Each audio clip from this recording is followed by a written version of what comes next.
구원을 받게 됨, 이런 제목으로 말씀을 선포하고 함께 내봤고자 합니다. 제목을 한번 따라서 해볼까요?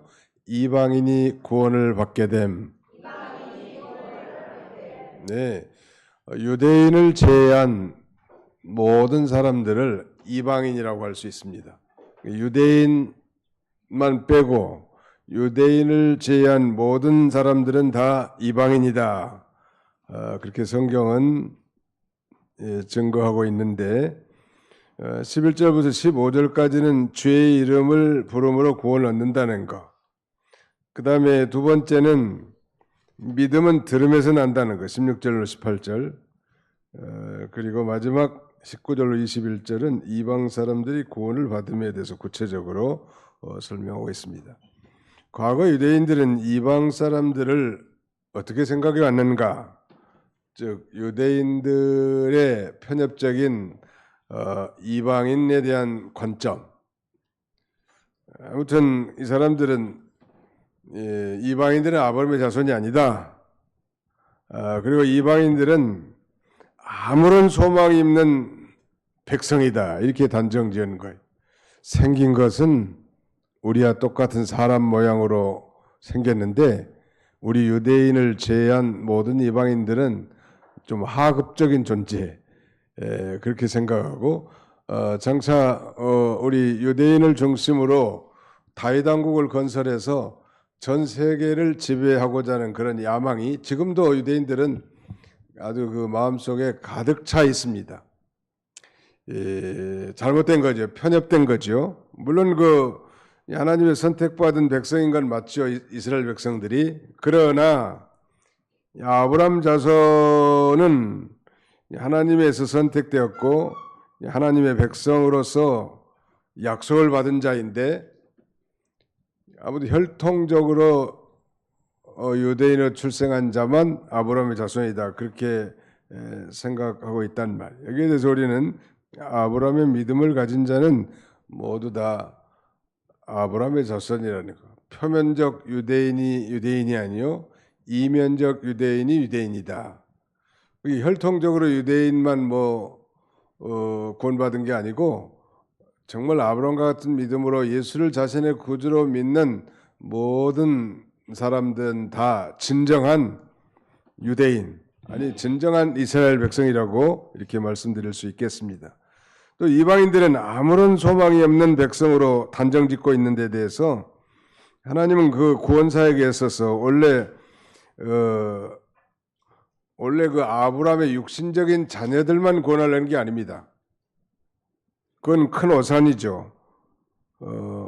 이미 창세 전에 그리스도 안에서 그의 자녀들을 선택해 놓으셨기 때문에 누구든지 예수 그리스도를 영접하는 자마다 다 소망이 있고 또 유대인이라고 해서 그리스도를 영접하지 않으면 그는 아무런 소망이 없다는 거예요.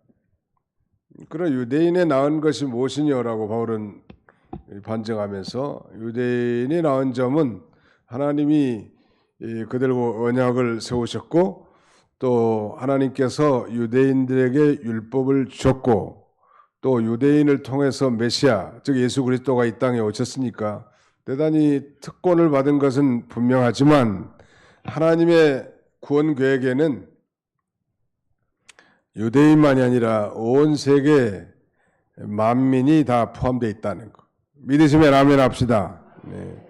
이제 점심도 잡숫겠다 졸음이 슬슬 올 수도 있는데 좋은 사람들은 앞으로 이름 부를 거니까 여기 앞으로 나오세요. 여기서 서서 들으라고. 아니면 나오기 창피하면 뒤로 나가가지고 서 있든지. 아무튼 그 졸음을 이기라고 어떻게든지. 한번 답시다. 이방인이 구원을 받게 됨. 주님의 이름을 부르면 다 구원을 받는 거예요. 주님의 이름을 부른다는 것은 예수님을 자신의 구주로 믿는다 그런 말이에요.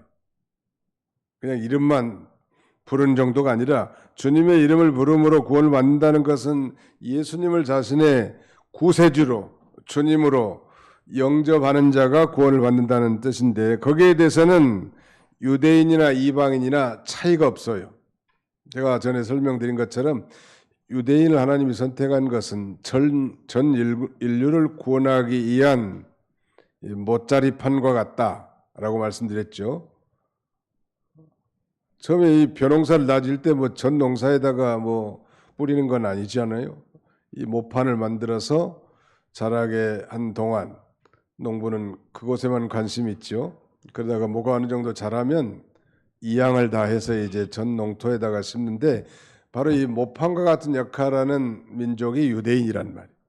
그러니까 특권이라면 특권이라고 할 수 있죠. 농부가 뭐가 자라는 동안에는 온통 관심과 사랑과 애정을 자신의 모판에만 관심을 둬요. 근데 그 모판에서 뭐 잘라가지고 농사에 먹을 목적이 아니요. 요 모를 쪄서 다른 농토에다가 심어서 자라게 해서 먹을 목적이지. 그 만약에 모판 그대로 놔두면 벼가 제대로 연글까요? 안 연글까요? 잘 연글지도 않고 농부의 의도가 전혀 그런 게 아니란 말이에요. 그런데 이런 이 착각 속에서 사는 거예요. 누가? 유대인들이. 지금도 대부분은 그래요.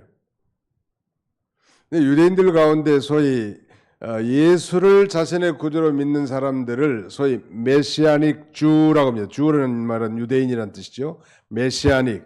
예수를 메시아로 받아들인 유대인을 메시아닉 주라고 합니다. 한번 따라해보세요. 메시아닉 주. 예, 메시아닉 주가 얼마나 될까? 극소수 같아. 뭐 유대인들이 한 700만 명 가운데서도 아주 뭐 10만 명도 안 되는 것 같아. 지금도 복음은 계속 전파가 되지만 그렇게 지금도 유대인들은 아주 강력한 이 고정관념이 뿌리 깊이 있고 예수님 당시에도 예수님을 배척했잖아요. 자기 땅에 오면 자기 백성들이 영접하지 아니하였으니 영접하는 자 곧 그 이름을 믿는 자들에게는 하나님의 자녀가 되는 권세를 주셨다라고 말씀합니다. 자기 땅에 왔는데 영접하지 않아요.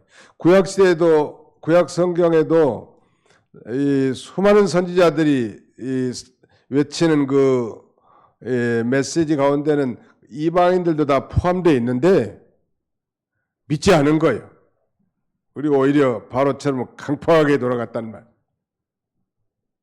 유대인들이 예수님을 믿지 않고 결국은 십자가에 못 박아 죽인 장본이라니요. 그 죄값으로 유대인은 AD 70년 로마의 타이터스 디도 장군에 의해서 완전히 짓밟히게 되고 나라가 패망하고 성전은 다 허물어지고 돌 위에 돌 하나 중첩되지 않을 만큼 철저하게 파괴됩니다.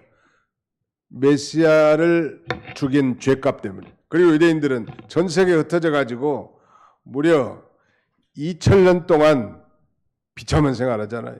뭐 2차 대전 당시에는 뭐 아주 뭐 독일의 히틀러로 말미암아 소위 그 600만 명이나 되는 유태인들이 다 가스실에서 다 죽어나갔단 말이에요.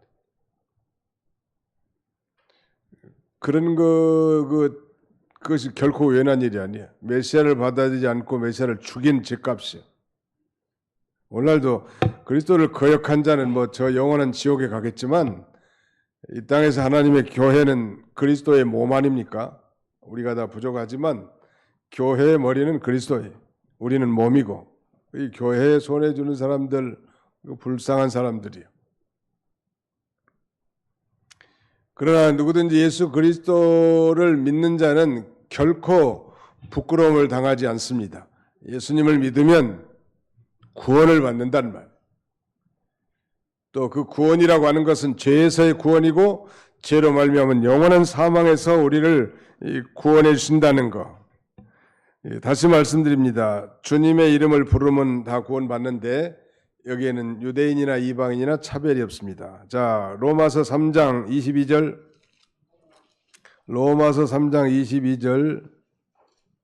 22절부터 24절까지 같이 읽습니다. 로마서 3장 22절로 24절 시작. 곧 예수 그리스도를 믿음으로 말미암아 모든 믿는 자에게 미치는 하나님의 의인이 차별이 없느니라. 모든 사람이 죄를 범하였음에 하나님의 영광에 이르지 못하더니 그리스도 예수 안에 있는 속량으로 말미암아 하나님의 은혜로 값없이 의롭다 하심을 얻은 자 되었느니라. 예수 그리스도를 믿음으로 말미암아 모든 믿는 자에게 하나님의 의라는 선물을 주는데 여기에는 차별이 없단 말. 그래서 우리가 교회 올 때는 이 대중 목욕탕에 오는 그런 심정으로 하나님 앞에 나와요. 대중 목욕탕 가면 다 벗고 들어가는데 뭐 누가 부자인지 가난한 자인지 권력자인지 서민인지 알게 뭐예요. 그런 마음으로 하면 내가 이래봬도 세상에서는 뭐 대기업의 부장이고 그다음에는 공무원의 국장이고 그런 건 별로 중요한 게 아니에요. 다 죄인이야. 그래서 그 죄값, 그 죄로 말미암은 영원한 형벌에서 구원받은 그 구원의 감격 속에서 하나님 앞에 예배하는 것이 그 진정한 예배자의 자세란 말이에요. 나의 의라는 건 구원과 아무 상관이 없습니다. 지난 시간 우리가 살펴본 대로 유대인들은 하나님께 열심은 있었습니다. 아무튼 그 율법의 조문, 조항, 글자까지도 철두철미하게 지키고 심지어는 11조를 하는데도 박하와 해양과 근처와 같은 그런 양념, 조미료 이런 것까지도 철두철미하게 11조를 드렸지만 예수님이 지적하신 대로 의와 인과 신은 버렸다. 이 껍데기 종교적 열심이 있었고 껍데기 종교적 예전에는 열심히 있었지만 힘써 하나님의 의를 받아들이지 못하고 자기 의를 내세우려고 했던 자기 의. 인간의 의는 다 더러운 옷과 같다고 성경은 증거합니다. 인간이 무슨 뭐 율법을 지키고 도덕을 행해가지고 만들어진 그 의는 하나님 앞에 더러운 옷과 같다는.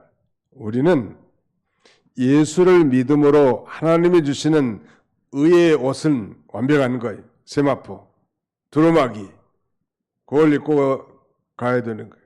이 다음에 천당에 가면 이 천당의 수문장들이 이 옷을 입고 입은 사람은 입장하시오. 나 입장하게 하지만 뭐 나는 지상에서 선행도 많이 하고 교회에서 세례도 받고 그다음에 봉사도 많이 했고 그런 것은 다 이 천국에 들어갈 조건이 못 돼요. 인간의 의는. 그래서 로마서의 핵심 주제가 바로 하나님의 의, the righteousness of God. 하나님의 의, 믿음으로 이 하나님의 의를 주는데 차별이 없어요. 부자나 가난한 자나 높은 자나 낮은 자나 남자나 여자나 동양인이나 서양인이나 천한 자나 귀한 자나 노인이나 젊은이나 누구든지 저 십자가에 달린 예수가 나의 구세주라는 거, 내 모든 죄를 십자가에 달려서 다 대신 지시고 죽으시고 피 흘려 죽으심으로 나의 모든 죄를 대속했다고 믿는 예수 그리스도의 그 대속적 죽음을 마음으로 믿고 입술로 신함으로 구원을 얻게 된다는. 그 구원을 얻었다는 건 다른 말로 하면 하나님의 의를 얻었다라고 해도 전혀 틀리지 않아요. 모든 사람이 죄를 범하였음에 하나님의 영광에 이르지 못한다고 방금 우리가 읽었죠. 그러나 그리스도 예수 안에 있는 속량으로 말미암아 하나님의 은혜로 값없이 의롭다 하심을 얻은다 되었느니라. 속량이란 말은 우리 조선시대에 설명했죠. 노예 신분인 자를 돈을 주고 사서 양민이 되게 하는 행위를 가리킵니다. 우리는 죄와 사망의 노예였습니다. 사실 죄와 사망을 무기로 마귀는 우리를 종살이해왔죠. 그런데 예수님의 피값을 지불하고 우리를 의롭다 인정해 주시고 하나님의 자녀로 삼아 주셨단 말. 얼마나 감사해요. 어떻게 보면 유대인들이 먼저 이 특권을 누려야 되겠는데 정작 유대인들은 하나님이 예비하신 쉬운 방법, 하나님의 의를 얻는 쉬운 방법은 배척하고 힘써 자기의 의를 내세우려고 했는데 율법으로 말미암아 의롭게 될 자는 아예 없다고 했고 지난 시간에 우리가 살펴봤지만 그러므로 이들은 이 헛된 열심, 그릇된 열심을 가지고 종교생활을 지금도 그 성지순례 가보니까 그 성전 한쪽 벽 남았는데 서쪽 벽인지 거기다 뭐 종이에다가 뭐 기도 제목을 쓱 넣고 그다음에 막 그 벽돌 앞에서 막 앞으로 고개를 이렇게 막 흔들면서 막 기도하고 그다음에 여기 옆에 있는 머리는 자르지도 않아. 성경에 자르지 말라는 말이 있거든. 그 율법을 그대로 준수하는 거예요. 돼지고기도 안 먹고 무슨 뭐 미꾸라지도 안 먹어. 비늘 없는 건 절대 안 먹고. 그렇게 해서 구원받는 거 아니에요. 예수 그리스도께서 십자가에서 구속을 성취함으로 말미암은 이런 모든 의식적인 율법, 제도적인 그런 국가법 다 폐지됐어요. 이제 그런 걸 준수해서 구원받은 거 아니에요. 요새 자꾸 말씀드리지만 이단 중에 하나님의 교회라고 하는 안상홍 정인회에서는 우리 부활주일 지키는 전날을 6월절이라고 하면서 6월절 지키자고 한다고 합니다. 이게 누가 우리 교회 6월절 지키는데 같이 가 그러면은 여기는 이단이구나 그렇게 단호하게 물리치라. 6월절은 지금은 뭐 육신적 절기로 지키는 게 아니고 6월절을 지키는 건 예수를 믿는 게 바로 6월절 지키는 거예요. 아멘. 한번 답시다. 예수를 믿는 것은 6월절을 지키는 것입니다. 날마다 6월절을 지키는 거예요. 어떤 면에서. 그런데 그런 이단에 빠진다는 거예요. 또 토요일 안식일은 이 안식일도 폐지된 거예요. 예수님이 이제 부활하고 예수님이 부활하신 날이 일요일입니다. 또 보혜사 성령이 강림하신 날도 일요일이에요. 사도 요한이 밤모스라는 섬에서 성부 하나님으로부터 계시를 받은 날도 일요일이에요. 성부, 성자, 성령이 다 공의 역사한 날, 이 날 지키는 거지. 아직 이 율법의 껍데기가 덜 벗어져 가지고 토요일 날 지켜야 된다고 주장하는 안식교 우리는 이단이라고 이렇게 정죄합니다. 그러니까 이게 율법의 수건이 안 벗어진 사람들이 많아요. 교회 다니면서 어떤 행위로 의롭게 되고 인정받으려고 하는 건 전부 다 껍데기들이에요. 껍데기 가지고 되겠냐? 여러분 한번 상상해 보세요. 호두를 선물 받았는데 알맹이는 다 버리고 껍데기 꼭꼭 씹어 잡숴 아주 갈아가지고 죽을 써 잡수든지 그것 가지고는 영향이 안 돼. 알맹이를 퍼서 잡숴야지. 알맹이는 예수님이. 이 구약성경은 알맹이가 예수님이 들어있고요. 껍데기라는 것에 포함되어 있습니다. 가령 민수기에 나오는 광야에 세워진 놋뱀 껍데기지만 그건 누구를 상징해요? 십자가에 달린 예수님을 상징한다는 말. 모든 게 다 마찬가지. 인자는 안식일의 주인이라 했는데 주인이 부활한 날이 일요일이요. 또 초대교회 때부터 다 일요일 안식일을 지켰고 예수님이 안식일의 주인이라고 했는데 예수님이 부활한 날 그날 모든 이 정상적인 교회는 주일을 지키게 되어 있습니다. 토요일 날 가서 별도로 가서 기도도 하고 전도도 하는 건 좋은 일이지만 신약시대 예수님이 오신 십자가 이후의 사건 이후에는 일요일 안식일을 지킨다는 이건 굉장히 중요합니다. 러시아에 가서 복음 전하는데 그 통역하는 스베다 전도사가 있는데 이 친구는 나하고 나이가 똑같은데 벌써 세상 떴어요. 앙그렌 교회 담임 교역자 있는데 목사님 우리 성경에는 이 안식일을 기억하여 거룩히 지키라고 하지 않고 토요일 안식일을 기억하여 거룩히 지키라고 했는데 이게 무슨 말입니까? 실제로 제가 러시아도 알지도 못하지만 토요일 안식이라고 그렇게 돼 있다고 번역을 하더라고. 그건 잘못된 거다. 신약 시대에는 일요일 안식을 지키는 것이다. 아무튼 율법의 악의적인 그런 요소들이 아직도 남아있다네. 그 다음에 구원 얻는 방법까지도 우리 하나님께서 예정해 놓으셨는데 어떻게 하나님은 택하신 자들이 구원을 얻도록 준비하셨는가? 거기에 대해서 13절로 15절, 요절이니까 같이 한번 읽어봅시다. 13절부터 15절까지입니다. 시작. 누구든지 주의 이름을 부르는 자는 구원을 받으리라. 그런즉 그들이 믿지 아니한 이를 어찌 부르리요? 듣지도 못한 일을 어찌 믿으리요? 전파하는 자가 없이 어찌 들으리요? 보내심을 받지 아니하였으면 어찌 전파하리요? 기록된 바 아름답도다 좋은 소식을 전한 자들의 발의함과 같으니라. 구원 얻는 방법까지 이렇게 예정해 놓으셨는데 하나님께서 창세전에 그리스도 안에서 선택된 자들이 구원받도록 택할 때에 그 방편을 예정하셨는데 그 방편은 5단계.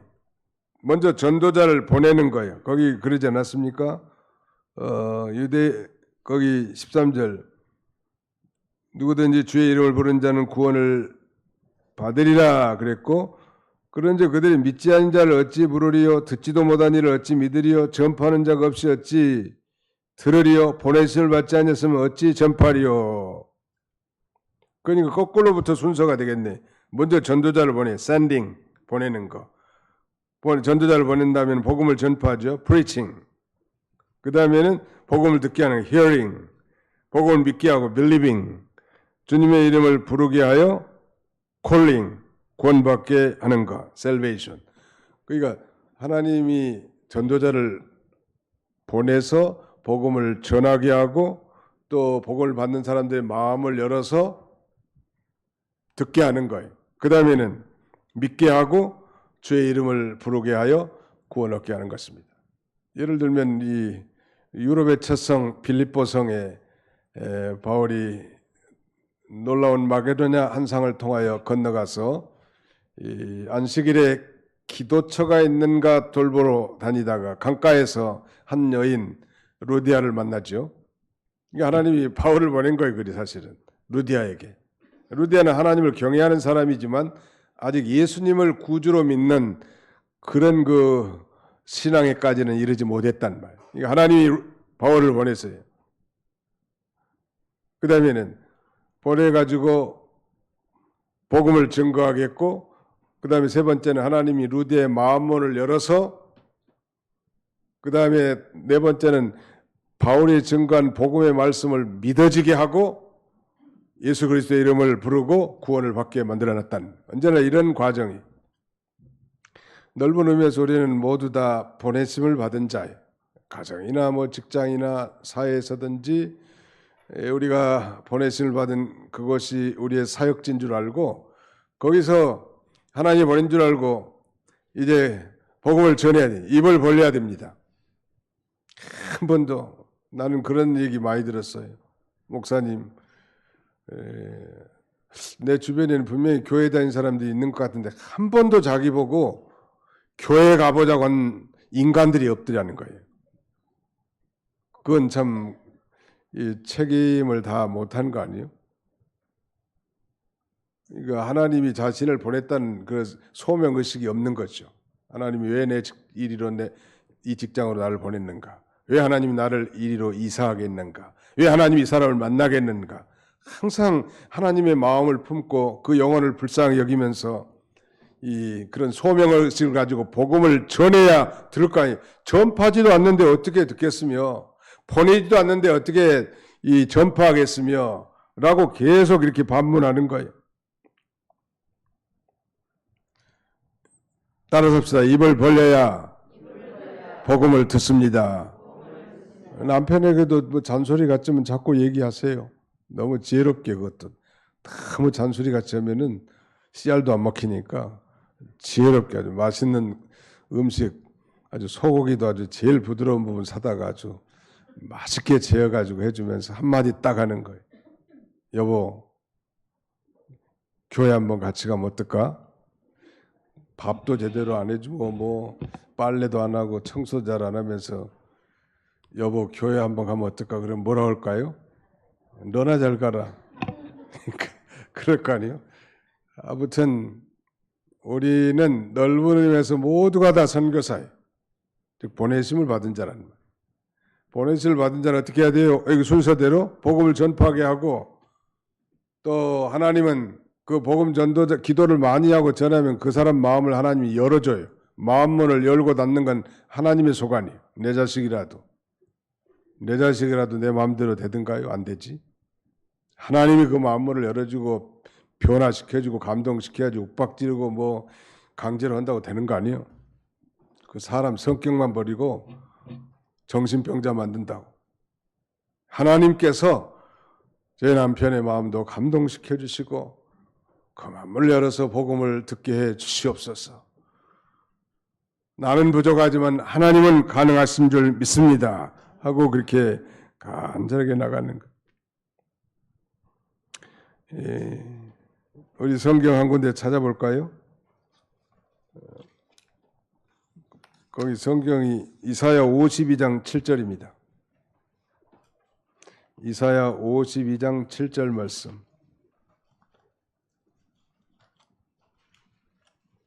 이사야 52장 7절 찾으셨으면 같이 한번 읽어보겠습니다. 시작. 좋은 소식을 전하며 평화를 공포하며 복된 좋은 소식을 가져오며 구원을 공포하며 시온을 향하여 이르기를 내 하나님이 통치하신다는 자의 산을 넘는 발이 어찌 그리 아름다운가. 바로 이사야 52장 7절 말씀을 지금 인용하는 건데 좋은 소식, 복음 아니요? 좋은 소식을 전하며 평화를 공포하며 복된 소식, 복음이란 말이에요. 이걸 가져오며 구원을 공포하며 시온을 향하여 이르기를 내 하나님이 통치하신다 하는 자의 산을 넘는 발이 어찌 그리 아름다운가. 이 세상에서 최고 아름다운 발은 무슨 발이에요? 전도자의 발이 아름다운 거. 술집 가는 자의 발이 아름답지 않아요. 그 다음에 클럽에 가는 발이 아름답지 않다고. 여기는 뭐 클럽에 가신 분들이 아무도 안 계시겠지만 아무튼 최고 아름다운 발은 전도자의 발이에요. 좋은 소식을 가지고 평화를 공포하면서 나가는 사람. 그러면서 이렇게 외치라는 거예요. 내 하나님이 통치하신다. 옛날 전도 방법이에요. 요새는 우리로 말하면 예수를 믿으면 구원을 얻습니다. 예수를 믿으면 천국 갑니다. 이런 내용이 내 하나님이 통치하신다. 그런 말이. 내 하나님이 통치하신다는 이 말의 깊은 의미는 바로 장차 인류를 죄에서 구원할 메시아 그분이 오실 것이고 그분을 믿는 모든 성도들이 다 구원을 받고 하나님의 통치를 받게 될 것을 의미하는 그런 아주 중요한 의미가 내 하나님이 통치하신다. 그런 말이에요. 요새는 그렇게 전도하지 않죠. 우즈베키스탄에 박브라즈미르 목사님이 계신데 제가 그쪽에 한 5번 정도 다녀온 것 같아요. 그런데 나보고 한 번은 화수해 나더라고요. 목사님, 유대인들이 우리 교인을 뺏어간다는 거예요. 그래요? 나는 신기해가지고. 그럼 유대인들은 어떻게 전도한답니까? 그러니까 시온으로 돌아오라. 이게 전도 방법이래요. 전부 이스라엘로 돌아와야 된다는. 이 성경을 그들은 문자적으로 믿고 있기 때문에 그렇게 말하는 거고, 실제로 지금 이스라엘의 정착존을 건설해서 전 세계에 수많은 흩어진 이스라엘 백성들이 다 돌아오고 있는 건 사실이에요. 문자적으로 아마 어느 정도 성취될 것 같아요. 구소련이 무너진 다음에 러시아에 있는 유대인들이 대거 많이 들어오고, 요새는 우크라이나에 있는 우크라이나에 있는 유대인들이 많이 들어온다고 전쟁 때문에. 근데 놀라운 사실은 이 우크라이나 유대인들 가운데 예수를 구주로 믿는 사람들이 있기 때문에 이들이 같이 들어와가지고 유대인 할례를 받고 유대인이 아니면 안 받아주는데 이스라엘에서는. 근데 하도 사람이 많다 보니까 세심하게 심사를 못하니까 예수 믿는 유대인들도 하나씩 섞여 들어가는 거예요. 그래가지고 이스라엘에서 복음을 전파한다는 그런 얘기를 들은 바 있습니다. 아무튼 내 하나님이 통치하신다. 이건 바로 예수를 믿으면 구원받고 하나님의 백성이 됩니다. 죽은 다음에는 한 번은 죽지만 다시 부활하여 영원히 사는 이런 축복이, 천국 가서 영원히 사는 축복이 있습니다. 이걸 우리가 늘 전파해야 할 것입니다. 믿음은 들음에서 납니다. 여기 요절인데 또 한번 읽어볼까요? 믿음은 들으면 16, 17 같이 한번 읽읍시다. 시작. 그러나 그들이 다 복음을 순종하지 아니하였도다. 이사야가 이르되 주여 우리가 전한 것을 누가 믿었나이까 했으니 그러므로 믿음은 들음에서 나며 들음은 그리스도의 말씀으로 말미암았느니라. 17절이 요절이거든요. 한번 따라합시다. 그러므로 믿음은 들음에서 나며 들음은 그리스도의 말씀으로 말미암았느니라. 질문하겠습니다. 믿음은 어디서 나요? 들으면서 믿음이 생기는 거예요. 처음부터 믿음이 막 아주 좋은 믿음이 있는 사람 많지 않아요. 두 번째 질문. 들음은 무엇으로 말미암았어요? 그리스도의 말씀. 네, 그리스도의 말씀을 자꾸 들으란 말이에요. 요한계시록 1장 3절에는 이 예언의 말씀을 읽는 자와 듣는 자들과 그 가운데 기록된 대로 지키는 자가 복이 있나니 때가 가까움이라 라고 말씀합니다. 듣는 자들, 오늘 여러분들처럼 듣고 계시잖아요. 믿음은 들으면서 납니다. 자꾸 듣다 보면 어느 날 성령님께서 강력하게 천둥과 같이 우리의 가슴을 때리면서 믿어져 버리는 거예요. 전혀 믿어지지 않는 황당무계한 일들, 예수 그리스도의 부활 사건, 예수 그리스도의 성천 사건, 예수님의 놀라운 초자연적 이적 사건들이 전혀 의심 없이 믿어진다는. 아니 뭐 이북에서는 뭐 그 당치도 않는 얘기에 대해서 세뇌 교육을 시켜도 믿는다는데 말이요. 성령으로 기록된 하나님의 말씀이 왜 능력이 없겠냐는 말. 하나님의 말씀을 요새는 이제 우리도 나이가 60대 중반이 돼가지고 성경을 읽으면 눈이 시리고 뭐 많이 못 읽겠더라고. 그래서 듣는 걸 많이 듣는 거. 자꾸 듣는 거예요. 산책하면서도 듣고 아무튼 뭐 기도하면서도 듣고 졸음이 오면 또 들어. 자꾸 성경을 들으다 보면 그 듣다 보면 이게 성령의 감동으로 기록된 하나님의 말씀이기 때문에 우리에게 은혜가 되고 생명이 되는 것입니다. 마지막 19절로 21절은 이방 사람들이 구원을 받을 것에 대해서 이제 증거합니다. 유대인들은 아까 그 16절에 있는 것처럼 주여 우리가 전한 것을 누가 믿었나이까? 우리 이사야서 53장 1절에 보면 우리가 전한 것을 누가 믿었느냐? 여호와의 팔이 누구에게 나타났느냐? 안 믿었다는 거예요. 전에도. 그런데 누가 믿었는가? 바로 이방 사람들이 믿은 거예요.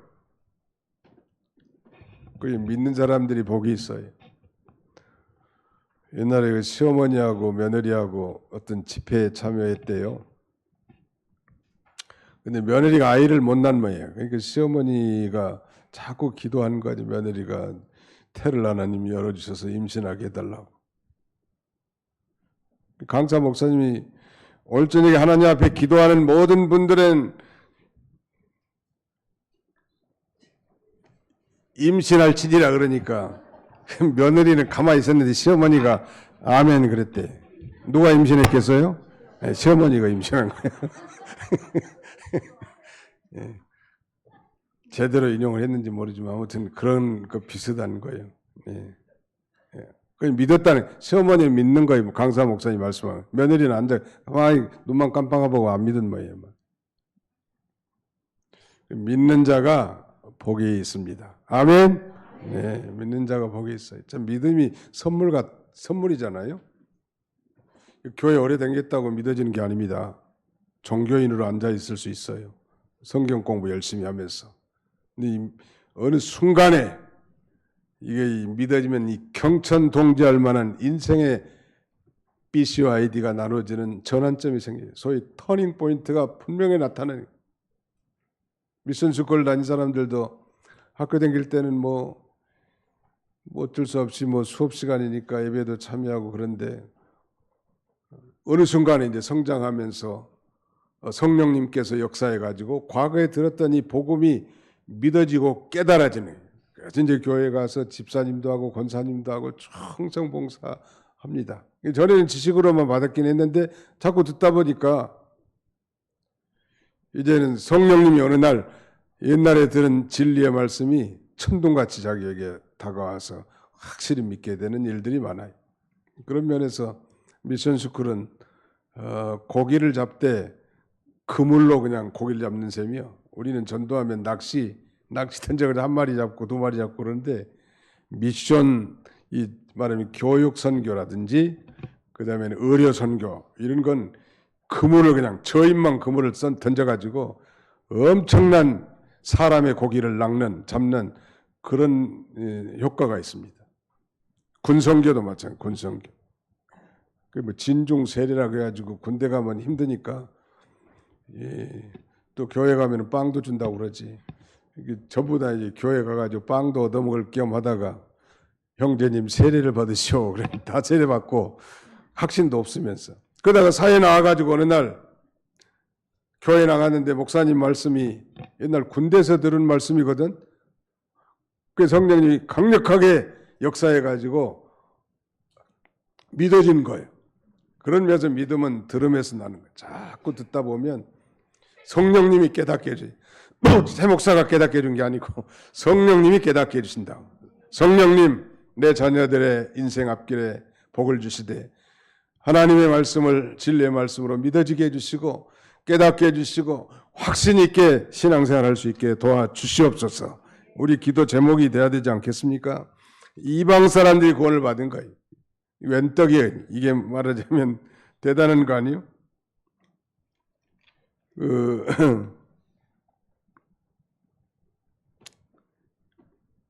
이방 사람들은 그야말로 천시해온 그런 민족들인데 오히려 유대인들이 그 복음을 받아들이지 않으니까 하나님께서 이 복음이 이방인들에게 전파되게 해가지고 바울 사도에 얘기하면 자기 민족을 식인하게 할 만큼 그래서 이방인의 충만한 숫자가 들어올 때까지 유대인들을 완악하게 내버려두는 놀라운 하나님의 구원의 섭리와 경륜이 있습니다. 하나님이 하신 일은 참 신기한 일이에요. 그렇다고 유대인들을 버린 게 아니죠. 하나님께서 반드시 때가 되면 민족적으로 회개를 시키든지 복음을 받아들이게 할 때가 올 줄로 믿습니다.